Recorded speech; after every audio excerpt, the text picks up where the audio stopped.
नमस्कार, स्वागत है आपका। एनडीटीवी देख रहे हैं आप। मैं हूं आपके साथ ऋतु सिंह। अब प्रदेश का प्रश्न हमारे खास कार्यक्रम की शुरुआत करते हैं। ग्वालियर में महिलाओं में सर्वाइकल कैंसर का खतरा तेजी के साथ बढ़ता जा रहा है। कैंसर एक्सपर्ट्स की एक रिसर्च में सामने आया है कि महिलाओं में सर्वाइकल कैंसर तेजी से बढ़ रहा है। ये रिसर्च जया रोग्य चिकित्सालय के कैंसर विभाग और कैंसर हॉस्पिटल एवं शोध संस्थान ने किया है। इसके तहत 1102 महिलाओं पर यह शोध किया गया। इनमें से सबसे ज्यादा 798 महिलाएं कैंसर अस्पताल पहुंची। साल 2022 में 404, 2023 में 442 और 2024 में 256 महिलाएं प्रभावित दिखी। जाहिर है अब इसके बचाव के लिए उपाय भी है, जैसे नियमित जांच कराएं, लक्षण न हो तो भी जांच कराएं। इस बीमारी का जल्दी पता लगाना बेहद जरूरी है। बाजार में हर तरह के वैक्सीन भी उपलब्ध है और 9 साल से लेकर 26 साल की उम्र वर्ग के लिए वैक्सीन मौजूद है।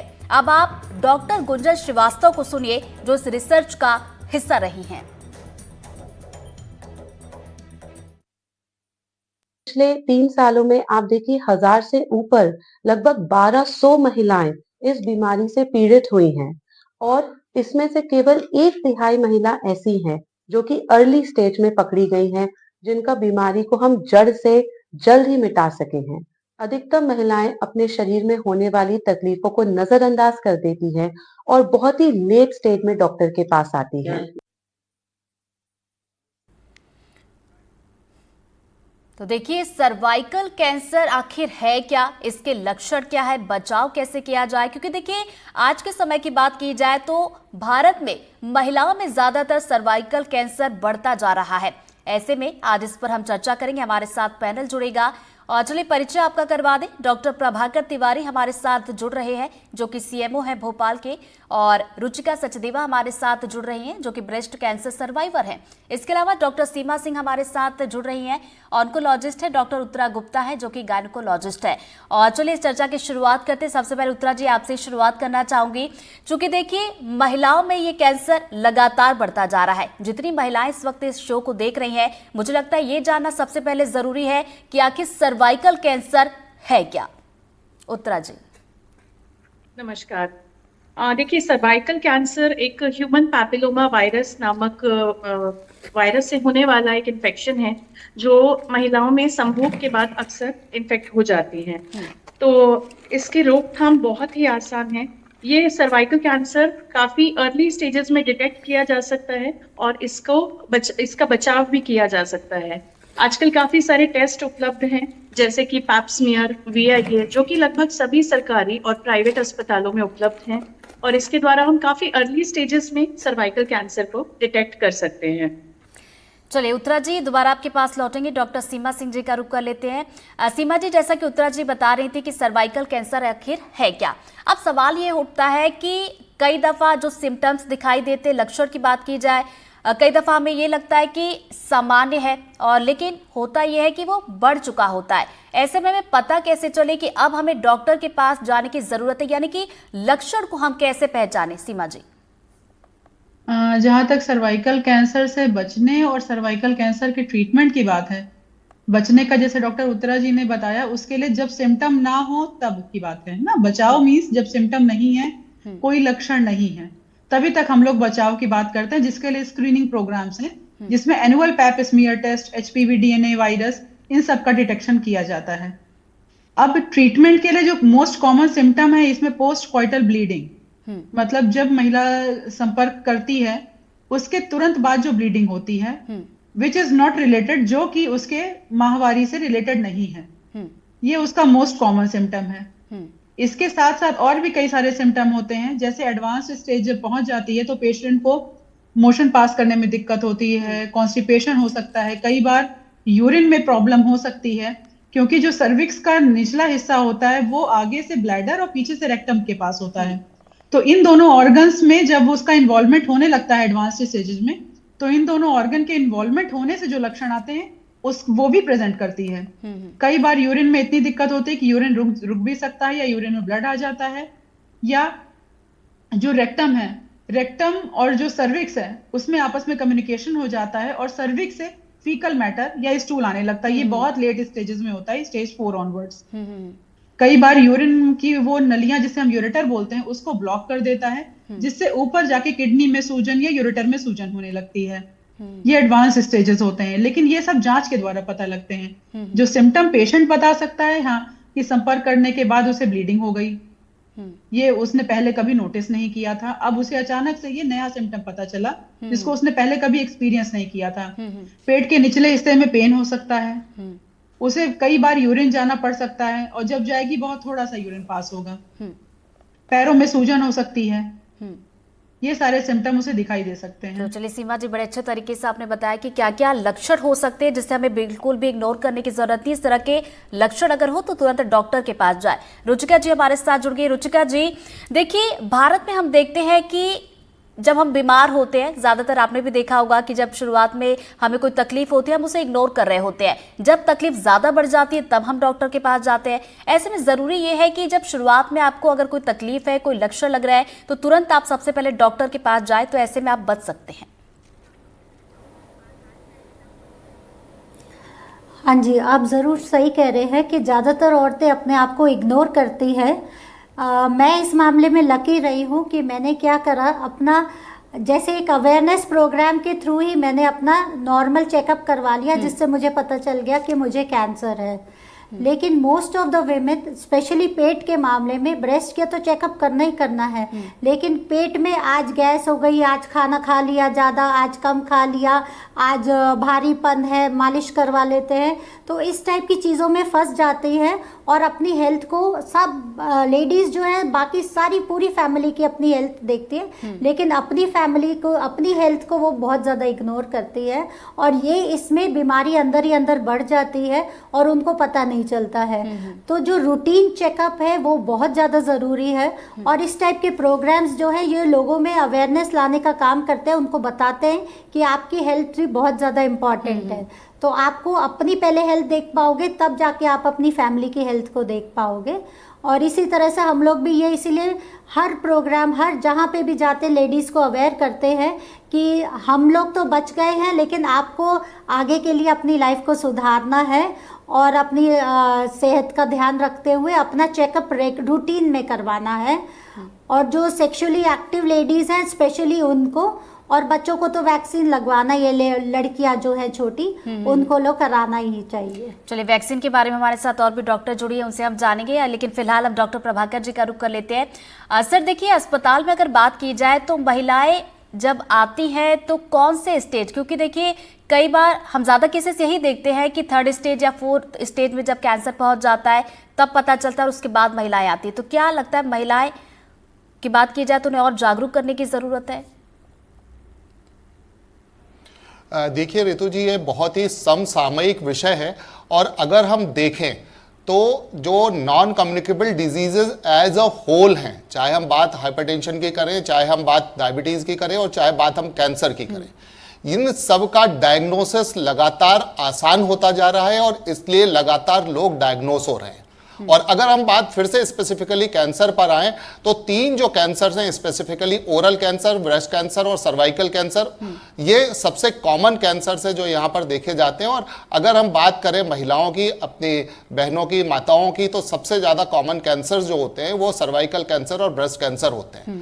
और इसमें एक सबसे बड़ा पैराडॉक्स ये है कि इनको बड़ी आसानी से पहचाना जा सकता है, और जैसा अभी पहले डॉक्टर साहब ने बताया कि पोस्ट क्वाइटल ब्लीडिंग जो रहती है उसका सबसे पहला सिम्टम रहता है, और जैसे ही ऐसा होता है आमतौर पर लोग मिसगाइड हो जाते हैं कि शायद ये मेंस्ट्रुअल ब्लीडिंग से रिलेटेड है या मेंस्ट्रुअल इरेगुलरिटी से रिलेटेड है, और इसको अवॉइड कर सकते हैं।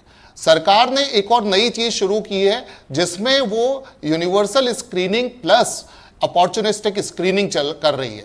जो सर्वाइकल कैंसर है उसका सबसे जो आसान टेस्ट कहना चाहिए, that is VIA, visual inspection with acetic acid, जो कि इवन स्टाफ नर्सेज और जो कम्युनिटी मेडिकल ऑफिसर्स हैं, कम्युनिटी हेल्थ ऑफिसर्स हैं, वो भी कर सकते हैं। और आयुष्मान आरोग्य मंदिरों में सरकार ये निःशुल्क उपलब्ध करा रही है, क्योंकि आप जानते हैं कि सारी की सारी महिलाएं सिविल अस्पताल, डिस्ट्रिक्ट हॉस्पिटल या मेडिकल कॉलेजेस में नहीं जा सकती, तो उनके आसपास, यानी कि आप देखें शहरों में वार्ड लेवल पर और गांवों में जो ग्राम पंचायत लेवल पे ये visual inspection of acetic acid जो बेसिक टेस्ट है, जिससे डायग्नोसिस प्रूफ तो नहीं होता पर अंदाजा बिल्कुल अर्ली स्टेजेस पे लगाया जा सकता है कि सेलुलर चेंजेस शुरू हो गए हैं और आगे ये कैंसर में बदल सकते हैं और वहीं पर उनका इलाज शुरू किया जा सकता है। इसके अलावा आजकल डिस्ट्रिक्ट हॉस्पिटल और कम्युनिटी हेल्थ सेंटर्स तक कॉल्पोस्कोपी की सुविधाएं उपलब्ध है, जिसमें इनिशियल स्टेजेस पर उनको रोका जा सकता है और आगे बढ़ने से रोका जा सकता है।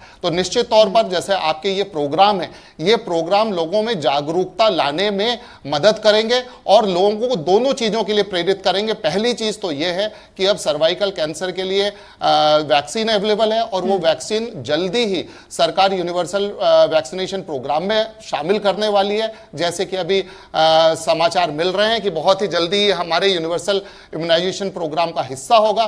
दूसरी चीज जो यूनिवर्सल और अपॉर्चुनिस्टिक स्क्रीनिंग है, जिसको ग्राम पंचायत लेवल तक और कहीं कहीं गांव में एक सीबैक फॉर्म होता है जो कि आशाएं भरती हैं और जिससे पता लगाती है कि कौन कौन हाई रिस्क में है और उनका जल्दी से जल्दी परीक्षण कर उनको इनिशियल स्टेजेस में, इससे पहले कि जैसे अभी मैडम ने बताया कि जब रेक्टम भी इन्वॉल्व हो जाता है, यूरेटर इन्वॉल्व हो जाता है और उस समय हमारे हाथ में बहुत कुछ करने को नहीं रहता।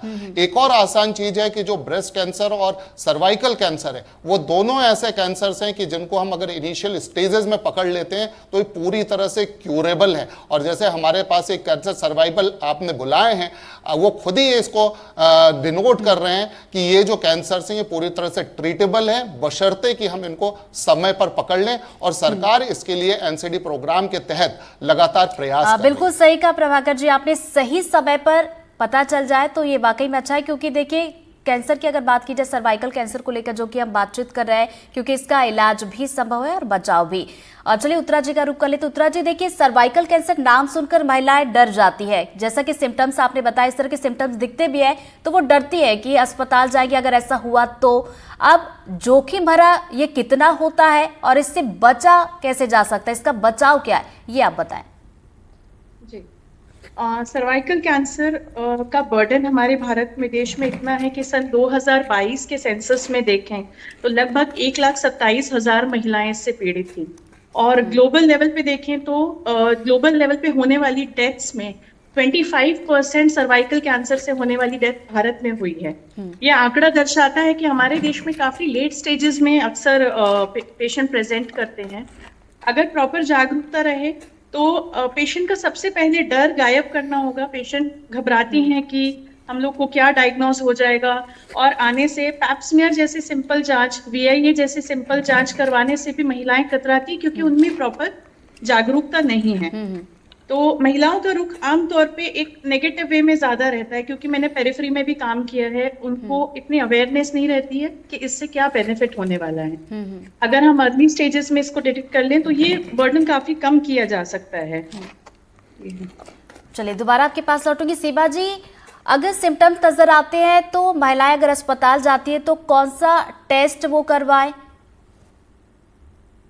सबसे पहले जब भी सिम्टम नजर आते हैं तो पहले उनका परवेजाइनल और परस्पेकुलम एग्जामिनेशन किया जाता है, अगर वो सर्वाइकल कैंसर को कंट्रीब्यूट करने वाले सिम्टम्स हैं तो। और अगर उसमें कोई ग्रोथ या मास ऐसा दिख रहा होता है तो हम लोग उससे पंच बायोप्सी लेते हैं।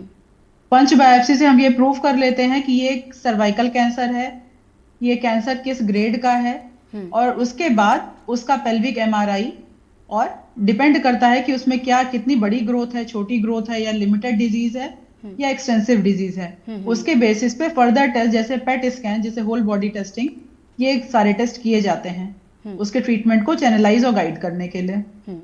चलिए ट्रीटमेंट को लेकर और भी आपसे विस्तार में बातचीत करूंगी। रुचिका जी का रुख कर लेते। रुचिका जी, ट्रीटमेंट को लेकर अक्सर लोग डर जाते हैं कि कीमो होगी और आगे जो भी प्रोसेस है खर्च बहुत ज्यादा होगा, लेकिन इन सब चीज़ों को लेकर चूंकि आपने फेस किया, आपकी जर्नी में जानना चाहूंगी कि किस तरीके से कितना क्या जो है खर्च आता है, और लोगों को इससे जब डरने या घबराने की ज़रूरत नहीं है बल्कि अवेयर होने की ज़रूरत है कि अगर डिटेक्ट होता है तो तुरंत अस्पताल जाए और अपना इलाज करवाएं। जी ज़रूर। जब मेरे को नवंबर 2016 में ब्रेस्ट कैंसर हुआ था तो ये था कि मेरा इंश्योरेंस था और मेरे को इसीलिए बहुत इजीली और बहुत अच्छा ट्रीटमेंट मिल गया था। तो लोग डरते हैं कि हम कहाँ जाएं। तो हमारे पास इंश्योरेंस था तो इसलिए बहुत इजी था कि किसी भी हॉस्पिटल में जाके इलाज करा देते हैं। अब हमारी सरकार ने इस वक्त इतनी ज़्यादा फैसिलिटीज़ दी हुई है कि कहीं पे भी जाके इंसान अपना इलाज करवा लेता है। अब आगे ये बात आती है कि क्या क्या हुआ। मेरा भी ऑपरेशन हुआ, 16 कीमोज हुई और 32 रेडिएशंस भी हुए, और वो जर्नी कम से कम 1 साल की चली और अभी भी 10 ईयर्स पूरे नहीं हुए। 10 ईयर्स तक के हार्मोन थेरेपी की गोलियां भी मैं खा रही हूँ अभी आज की डेट में भी। वो भी एक पार्ट है इस ट्रीटमेंट का। लेकिन आपका एटीट्यूड बहुत ज़्यादा अच्छा होना चाहिए, आपका और आपके आसपास के लोगों का, आपकी फैमिली का जब सपोर्ट होता है तो बहुत आसान हो जाता है इसको फेस करना। और अब क्योंकि हम कैंसर सर्वाइवर है, हमें मालूम है लाइफ की कितनी इम्पोर्टेंस है और अपनी लाइफ का हर पार्ट हम अच्छे से जीते हैं। और अब मालूम है सस्टेनेबल लिविंग जो हमारी लाइफ में होना चाहिए, तो बहुत सारी लाइफस्टाइल में हमने चेंजेस करे हैं। योगा करते हैं, ब्रीदिंग एक्सरसाइजेस करते हैं, हम लोग प्लास्टिक का उपयोग नहीं करते हैं और कोई भी खाना ऐसे प्लास्टिक में गर्म करके नहीं खाते हैं, और पानी अच्छा साफ पीते हैं। तो ये छोटी छोटी चीज़ें बदलाव करने, और ये तो हर किसी को कैंसर का वेट नहीं करना चाहिए कि वो आए, क्योंकि हमारे एनवायरनमेंट में इतना ज़्यादा बुरा हो चुका है कि अब लोगों को ये सारे चेंजेस करने ही पड़ेंगे अपनी लाइफ में, और कैंसर का वेट नहीं करना पड़ेगा। क्योंकि कैंसर सही में हमारी गली में आज 5 या 6 कैंसर पेशेंट्स हैं, जबकि पहले आधे शहर में से कोई एक सुनने में मिलता था कि कैंसर पेशेंट है। लेकिन अब तो ऐसा हर दूसरे दिन निकल के आ रहे हैं, तो कहीं ना कुछ तो रॉन्ग हो रहा है। और लेडीज़ में ज़्यादा ही हो रहा है, ये देखें। जेंट्स में प्रोस्टेट कैंसर वगैरह भी सुनने में आ रहे हैं काफ़ी केसेस, लेकिन लेडीज़ क्योंकि इग्नोर भी अपनी हेल्थ को बहुत ज़्यादा कर देती हैं, और जैसे मैंने पहले भी बताया कि जाती ही नहीं है डॉक्टर के पास में। तो हम लोग जाके 1-on-1 लेडीज़ को भी ये समझाते हैं, ज़्यादा से ज़्यादा क्या होगा, कैंसर निकलेगा, अगर सही जगह पे निकल गया, सही टाइम पे निकल गया तो आपका ट्रीटमेंट हो जाएगा, और अगर नहीं निकला तो आप बहुत लकी हो, आप टेंशन फ्री हो जाओगे। तो ये डर निकालना ज़रूरी है। कैंसर सुना के हमने लोगों को डरा दिया, लेकिन थैंक यू हमारे डॉक्टर्स के लिए, आजकल इतना अच्छा ट्रीटमेंट है कि most of the cases curable हो रहे हैं। हाँ, जब वर्स्ट केस हो जाता है फिर कोई भी कुछ नहीं कर पाता है उसका, लेकिन अगर इसी टाइप के प्रोग्राम्स होते रहे तो बहुत फ़ायदा होगा लोगों का। बिल्कुल सही कहा आपने, डर को भगाने की जरूरत है, डरने की जरूरत नहीं है, क्योंकि इलाज संभव है। प्रभाकर जी हमारे साथ जुड़े हुए हैं। प्रभाकर जी, अस्पताल की अगर बात की जाए, जो सामान्य अस्पताल होते हैं और एक खास तौर पर कैंसर पेशेंट के लिए अस्पताल होते हैं, क्या कुछ इंतजाम किए जाते हैं जो कैंसर पेशेंट पहुंचते हैं उनके इलाज के लिए?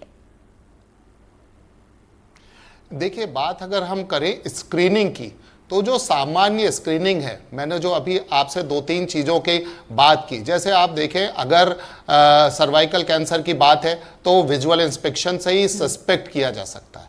अगर ब्रेस्ट कैंसर की बात है उसको भी विजुअल इंस्पेक्शन और सेल्फ एग्जामिनेशन से, पैल्पेशन से सस्पेक्ट किया जा सकता है। अगर हम बात ओरल कैंसर की करें, just viewing the patient suspect कर सकते हैं। जो हमें कैंसर हॉस्पिटल्स की ज़रूरत पड़ती है वो हमें पड़ती है एडवांस ट्रीटमेंट के लिए और ट्रीटमेंट प्लानिंग के लिए, जैसे कि बात हम केमोथेरेपी की करें या रेडियोथेरेपी की करें। तो हर एक व्यक्ति को सीधे अगर सस्पेक्टेड है तो बड़े अस्पताल कैंसर हॉस्पिटल में जाने की बिल्कुल ज़रूरत नहीं है। मैंने आपको कहा कि जैसे ब्रेस्ट कैंसर है, सेल्फ एग्जामिनेशन अगर महिलाएं, हमारी बहनें, माताएं करती रहेंगी, उसी से उनको जैसे ही शंका होती है, सबसे पहली चीज़ है हाई इंडेक्स ऑफ सस्पिशन। जब तक हाई इंडेक्स ऑफ सस्पिशन नहीं आएगा तब तक हम इस पे आगे नहीं जा पाएंगे। तो सबसे इंपॉर्टेंट चीज है ना केवल स्वयं नागरिकों को, बल्कि हमारे जो स्टाफ नर्सेज और पैरामेडिकल स्टाफ है, जो हमारी पेरीफेरी के डॉक्टर हैं, उनको हाई इंडेक्स ऑफ सस्पिशन रखना पड़ेगा। अगर कोई महिला आती है और ये बोलती है कि मुझे अनयूजुअल ब्लीडिंग होती है, कई बार ऐसा होता है कि महिलाएं आती हैं ग्रामीण क्षेत्रों में, कई बार वो ये कह देती है कि हमारा महीना तो जल्दी जाता है, हमारे परिवार में तो ये रहा है कि महीना जल्दी जाता है, या हमारे परिवार में ये रहा है कि कई बार जो है मेनोरेजिया या ज़्यादा ब्लीडिंग की शिकायतें रहती हैं और उसको ओवरलुक करते हैं। तो आमतौर पर अब वो जमाना गया, अब हमारे पास सारी की सारी चीजें इजीली अवेलेबल हैं। अगर मेंस्ट्रुअल साइकिल में थोड़ा भी चेंज होता है तो निश्चित तौर पर यह सस्पेक्ट करना चाहिए कि कहीं ये कोई बिनाइन या मैलिग्नेंट गठान तो नहीं है, बहुत अच्छा है अगर वो बिनाइन निकलती है। अगर मैलिग्नेंट निकलती है तो भी उसका ट्रीटमेंट संभव है। और इसके साथ साथ जो ट्रेडिशनली हम ये मान के चलते थे कि जो सर्वाइकल कैंसर से आमतौर पर मल्टीपैरिटी जो होती है, जिनमें बहुत ज़्यादा बच्चे होते हैं, उनमें ज़्यादा होता है, और जबकि यूट्राइन कैंसर और ब्रेस्ट कैंसर नलीपैरा या जो जिनके कम बच्चे होते हैं उनको ज़्यादा होता है। अब ये जो बार है वो भी धीरे धीरे खत्म होता जा रहा है। आपने देखा होगा कि कई बार जो मल्टीपैरा हैं उनमें भी ब्रेस्ट कैंसर और यूट्राइन कैंसर देखने को मिलता है। इसके विपरीत जहां पर नली पैरा हैं उनमें भी सर्वाइकल कैंसर के केसेस देखने को मिलते हैं। तो ये जो पुराना था ये लगभग अब मिथ दूर होता चला जा रहा है। और सबसे अच्छी बात यही है कि हम खुद अपने स्वास्थ्य के प्रति जागरूक रहें।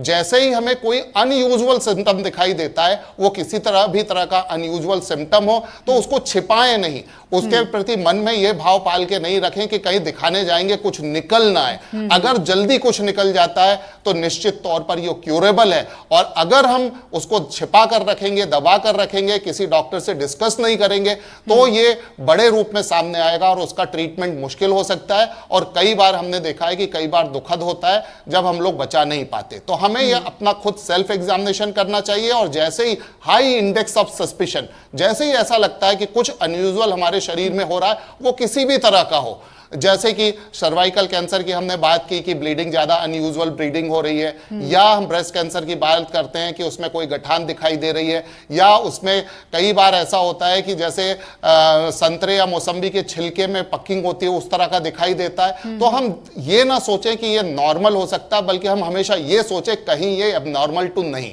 और जब हमारे मन में ये आ जाएगा कहीं ये एबनॉर्मल टू नहीं, हम तुरंत अपने डॉक्टर के पास जाएंगे। और जैसे हमारे पैनल ही को आप देख रहे हैं कि चाहे वो गायनेकोलॉजिस्ट हो, चाहे वो ऑन्को सर्जन या ऑन्कोलॉजिस्ट हो, या इवन जनरल फिजिशियंस हो, वो सब की सब आपकी हेल्प करने के लिए हमेशा तैयार है। बिल्कुल, बड़ी अच्छी बातें कही सर आपने कि अगर कुछ भी अनयूजुअल लगता है तो सबसे पहले डॉक्टर के पास जाए। रुचिका जी भी इस चीज़ का जिक्र कर रही थी कि घबराना नहीं है कि जाएंगे तो क्या हो जाएगा। उत्तरा जी, ट्रीटमेंट के बारे में आपसे जानना चाहूंगी कि सर्वाइकल कैंसर अगर किसी महिला को होता है, अस्पताल वो जाती है, डिटेक्ट होता है, तो उसका ट्रीटमेंट किस तरीके से किया जाता है, शुरुआत उसकी कैसे होती है? जी, सर्वाइकल कैंसर की जो बहुत इनिशियल स्टेजेस हैं उसमें हम कंजर्वेटिव मैनेजमेंट प्लान कर सकते हैं, जिसमें सर्जरीज में बहुत मिनिमल इन्वेजिव सर्जरी, जिसमें केवल कुछ हिस्सा ही गर्भाशय के मुंह का हटाया जाता है, और इसके द्वारा अपना गर्भाशय को प्रिवेंट करते हुए हम ट्रीटमेंट के साथ आगे बढ़ सकते हैं। लेकिन अगर कुछ एडवांस स्टेजेस हैं तो सर्जरी ही उसका विकल्प होता है। कैंसर बहुत एडवांस अगर होता है कि आगे मल और मूत्र के द्वार को भी उसने इन्वॉल्व कर लिया है, तब बहुत बार सर्जरी पॉसिबल नहीं हो पाती है। तब हमारे पास केवल पैलिएटिव ट्रीटमेंट यानी कि कीमो और रेडियो का ही सहारा रहता है, जिसके द्वारा हम केवल उसका जो एक लाइफस्टाइल है, केवल उसको सुचारू रूप से वो अपना लाइफ जितना हो सके जीवन वो चला सके। लेकिन अगर स्टेज 2, स्टेज 3 तक भी, अर्ली स्टेज 3 तक भी डिटेक्ट होता है, तो हम सर्जरी के द्वारा और उसके बाद कीमो और रेडियो के द्वारा उसको प्रॉपरली ट्रीट कर सकते हैं। Most of the time surgery सबसे पहला ऑप्शन होता है जो हम इसमें चूज करते हैं। एंड आजकल अच्छी चीज ये है कि सभी लगभग सरकारी जो भी कैंसर हॉस्पिटल्स हैं उनमें बहुत एडवांस्ड ट्रीटमेंट्स अवेलेबल हैं, और लगभग सभी लोग, चाहे आप फाइनेंशियली अगर इक्विप्ड नहीं भी हैं, तो आप बहुत अच्छे से उन सभी सुविधाओं का लाभ उठा सकते हैं। इनफैक्ट एडवांस्ड कीमो, रेडियो लगभग सभी अच्छे अस्पतालों में उपलब्ध हैं सरकारी। तो चलिए, ये तो ट्रीटमेंट इस तरह से बताया मेन जी। इसका ट्रीटमेंट रहता है। तो चलिए, ट्रीटमेंट आपने बताया। उत्तरा जी, सीमा जी, वैक्सीनेशन से भी इसका बचाव हो सकता है। वैक्सीनेशन के बारे में आप थोड़ा विस्तार से जानकारी दीजिए कि कब वैक्सीन लगवा सकते हैं, कौन सी वैक्सीन लगती है और किस एज में लगती है? वैक्सीनेशन ही इसका एक सिक्योर प्रिवेंटिव मेथड है एज ऑफ नाउ, क्योंकि ये वायरस इंड्यूस्ड कैंसर है मेजॉरिटी ऑफ द टाइम्स। तो वैक्सीन आप हमेशा उसी डिजीज के लिए बनाओगे जो किसी ऑर्गेनिज्म से, किसी माइक्रो ऑर्गेनिज्म से ओरिजिन हो रही है। जैसे कोविड था, है ना, कोविड के अगेंस्ट हम वैक्सीन इसीलिए बना सके क्योंकि वो एक वायरस इंड्यूस्ड डिजीज थी। इसी तरह क्योंकि सर्वाइकल कैंसर का majority of the cancer cases में एसोसिएशन होता है ह्यूमन पेपिलोमा वायरस से, इसीलिए इसके अगेंस्ट वैक्सीन भी बन के आई। अब वैक्सीन जो है उसमें 4 वैलेंट, क्वाड्रीवैलेंट वैक्सीन है या नैनोवैलेंट है, नोनावैलेंट है, जिसमें 9 वैलेंट वैक्सीन है। 9 वैलेंट वैक्सीन बेस्ट है, क्योंकि ये जो भी कॉजेटिव स्ट्रेन्स हैं ह्यूमन पेपिलोमा वायरस के, उन सभी स्ट्रेन्स के अगेंस्ट प्रोटेक्शन देती है। इसका जो एज ऑफ एडमिनिस्ट्रेशन है वो 9 इयर्स एज अबव है, और अब करंट स्टैंडर्ड्स और गाइडलाइन के according it can be given up to the age of 45 years. क्यों? क्योंकि हम बात कर रहे हैं ना कि प्रोवाइडेड कि जब वैक्सीन लगी हो उस फीमेल में, उसके पहले उसका स्क्रीन हो चुका हो और पैप स्मीयर में कोई भी एबनॉर्मल सेल्स ना आई हो। ऐसे केसेस में 15 इयर्स से अगर बच्ची कम है तो उसको 2 डोजेस लगनी चाहिए, और 15 इयर्स से एज अबव है तब उनको 3 डोजेस लगानी चाहिए। ये करंट स्टैंडर्ड्स रिकमेंडेशन है। चलिए, तो वैक्सीनेशन को लेकर किस तरीके का ध्यान रखना चाहिए, सीमा जी ने बड़े अच्छे तरीके से बताया। रुचिका जी, चूंकि देखिए आप सर्वाइवर रही हैं, आप जीती हैं, अक्सर ये भी होता है कि ट्रीटमेंट लेने के बाद भी महिलाओं में डर बना रहता है कि कहीं ये दोबारा ना हो जाए। इसके लिए आप क्या मैसेज देना चाहेंगी महिलाओं को? जी देखिए, डर जो है ना वो अपने आप में बहुत डरावना होता है, तो उससे तो दूर ही रहना चाहिए इंसान को। और हमारे में कहते हैं कि कोई भी अमर पट्टा लेके तो पैदा नहीं हुआ है, मरना तो एक दिन सबने ही है, तो डर के क्यों जीना। मैं तो खुद, मेरे लाइफ का मोटो है do not die before your last breath. इसका मतलब अपनी आखिरी सांस से पहले मत मरो, अपनी ज़िंदगी को बल्कि खुल के जियो। जिस तरह से देखिए, मैं भी कैंसर सर्वाइवर हूँ और अपनी अब तो बहुत लाइफ डिफरेंट हो गई है। मैं तो कहती हूँ मैं कैटरपिलर से बटरफ्लाई बन गई हूँ, और पहले जो आम जिंदगी जी रही थी अब तो मेरे को पंख और रंग दोनों मिल गए हैं, और बहुत मुझे लाइफ की इम्पोर्टेंस पता चल गई बेसिकली। तो आप बहुत अच्छे से जीते हैं, खुश होके जीते हैं, और लाइफ का मोटो बनाया है मैंने कि दूसरों की हेल्प करो। जो कैंसर वाले हैं या जो वैसे भी डिप्रेशन में लोग हैं उनकी भी हेल्प करते, कि हंसो भाई, जिंदगी में दुख और सुख तो लगा ही रहेगा। तो इलाज जब पॉसिबल है तो फिर डरने की जरूरत नहीं है। बिल्कुल सही कहा आपने रुचिका जी। बचाव इसका आपने बताया, आप जो हमारे साथ पैनल जुड़ा था, कि बचाव किस तरीके से किया जा सकता है, इलाज संभव है, और जैसा कि आपने बताया कि जीने की इच्छा शक्ति होनी चाहिए, स्ट्रांग होना चाहिए। और बहुत बहुत शुक्रिया आप सभी का हमारे साथ जुड़ने के लिए और इस चर्चा में। इसी के साथ हमारे इस खास कार्यक्रम प्रदेश का प्रश्न फिलहाल इतना ही। खबरों के लगातार अपडेट्स के लिए बने रहिए एनडीटीवी मध्य प्रदेश छत्तीसगढ़ के साथ। नमस्कार।